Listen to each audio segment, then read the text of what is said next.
ఒక వార్త రాసినప్పుడు నైతికత, అనైతికత 2 ఆలోచించాలి. ఇది సాక్షిలో వచ్చిన ఒక వార్త. జనసేన నేత వేధింపుతో వ్యక్తి మృతి. అనంతపురం జిల్లా రాయదుర్గం నియోజకవర్గ జనసేన పార్టీ ఇన్ఛార్జ్ మంజునాథ్ గౌడ్ వేధింపులు తాళలేక కర్ణాటక వాసి బండ్రావప్ప పురుగు మందు తాగి ఆత్మహత్య చేసుకున్న ఘటన చర్చనీయాంశమైంది. కొన్ని రోజుల క్రితం పురుగు మందు తాగిన బండ్రావప్ప బళ్ళారి నిమ్స్‌లో చికిత్స పొందుతూ 23 రోజుల తర్వాత ఆదివారం కన్నుమూశాడు.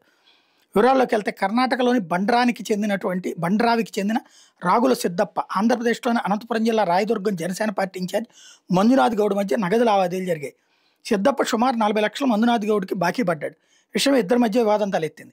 ఏపీలోని డీహైరేకల్ పోలీస్ స్టేషన్లో జనసేన ఇన్ఛార్జ్ తన పలుకుబడి ఉపయోగించి కొన్ని రోజుల క్రితం సిద్దప్ప అనే వ్యక్తి తనను మోసం చేశాడని ఫిర్యాదు చేశారు. దీంతో రంగంలోకి దిగిన పోలీసులు స్వామి భక్తి చాటుకున్నారు. హద్దులు దాటి వ్యవహరించారు. వెనువెంటనే రాగుల సిద్దప్పను అదుపులో తీసుకుని నగదు చెల్లించాలని వేధించారు. 2 రోజులు టార్చర్ పెట్టారు. అక్కడితో వదిలేకుండా సిద్దప్పకు చెందిన ట్రాక్టర్ బొలెరో వాహనాన్ని స్వాధీనం చేసుకున్నారు. ఎస్ఐ గురుప్రసాద్ రెడ్డి, సిఐ వెంకటరమణ కలిసి సిద్దప్ప తండ్రి బండ్రావప్పని పోలీస్ స్టేషన్ పిలిపించారు. డబ్బు విషయమై సిద్దప్పతో మాట్లాడి సిద్దప్పతో పాటు తండ్రిపైన ఒత్తిడి చేయడంతో 10 లక్షలు చెల్లించినట్టు మరో 30 లక్షలు అప్పుగా తేల్చి వాళ్ళతో ఖాళీ పత్రాలపై బలవంతంగా సంతకాలు పెట్టించుకున్నట్టు సమాచారం. దీంతో మనస్తాపానికి గురైన సిద్దప్ప తండ్రి బండ్రావప్ప కర్ణాటకలోని సండూరు తాలూకా తిమ్మలాపురం వద్ద పురుగు మందు తాగాడు. ఈ ఘటనతో ఉలిక్కిపడిన పోలీసులు తాము స్వాధీనం చేసుకున్న వాహనాలతో పాటు సిద్దప్పను వదిలిపెట్టారు. ఈ కేసుతో తమకేం సంబంధం లేనట్టు వ్యవహరించారు. ఇలా ఉండగా 23 రోజులుగా బళ్ళారి విమ్స్లో మృత్యుతో పోరాడుతూ బండరావప్ప ఆదివారం మధ్యాహ్నం 12 గంటలకు మృతి చెందినట్టు కుటుంబ సభ్యులు తెలిపారు. అంత్యక్రియల నిమిత్తం మృతదేహాన్ని స్వగ్రామానికి తరలించినట్టు చెప్పారు. ఏపీలో ఇంతటి అరాచక పాలన సాగుతోంది అంటూ వారు ఆవేదన వ్యక్తం చేశారు.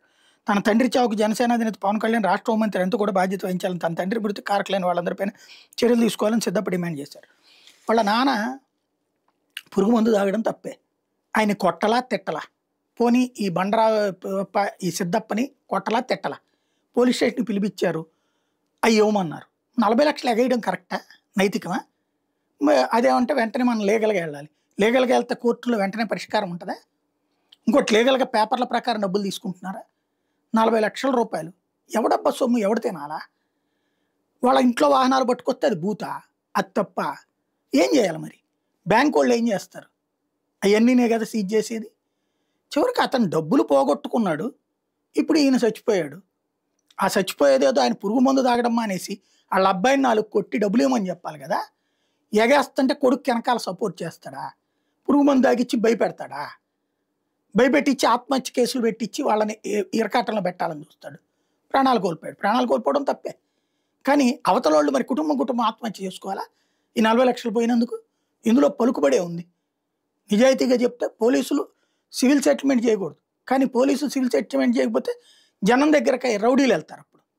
ఎందుకంటే కోర్టుల్ని నమ్ముకుని రికవరీ అయినటువంటి 100కి 99 ఉండవు. ఇది గుర్తుపెట్టుకోవాల్సిన అంశం.